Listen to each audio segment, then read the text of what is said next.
I'm Dr. David Pearle. I'm a cardiologist at MedStar Georgetown University Hospital and the MedStar Heart and Vascular Institute. The holidays are coming, and first I'd like to wish you all happy holidays. As you know, the holidays are a stressful time for people, most happy, but not for everybody. But they are a time where there's stress, where people eat and drink more than usual, and this poses some kind of cardiac risks. The most classic is something called holiday heart syndrome that was described about 30 or 40 years ago.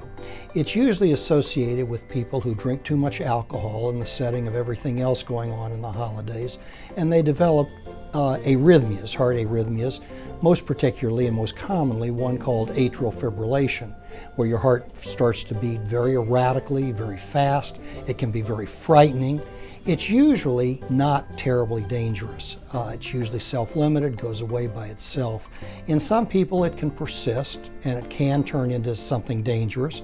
There are other kinds of arrhythmias that can develop in that setting, so certainly if you have more persistent symptoms, you would want to seek out medical care.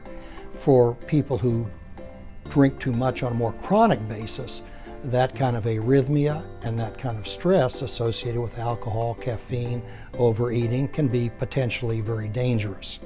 So, as always, everything in moderation, alcohol, food, as much as everybody wants to enjoy the holidays. The other kind of heart problem that can be an issue during this time of year is associated with cold weather.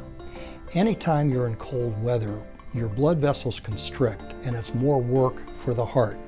Then you compound that by someone who's typically a couch potato and decides that they're going to go clean the snow off their porch and the driveway and does severe exertion that they're not accustomed to in the setting of cold weather. And this is quite a stress on the heart. For people with underlying heart disease, it can precipitate a heart attack or even heart failure. And even for those who don't have underlying heart disease, it can cause the kind of rupture of a plaque that can cause a heart attack. So be careful about exerting yourself in cold weather, particularly exertion that you're not accustomed to. Those being said, have a wonderful holiday. Wish you wonderful holiday season, and take care of yourself.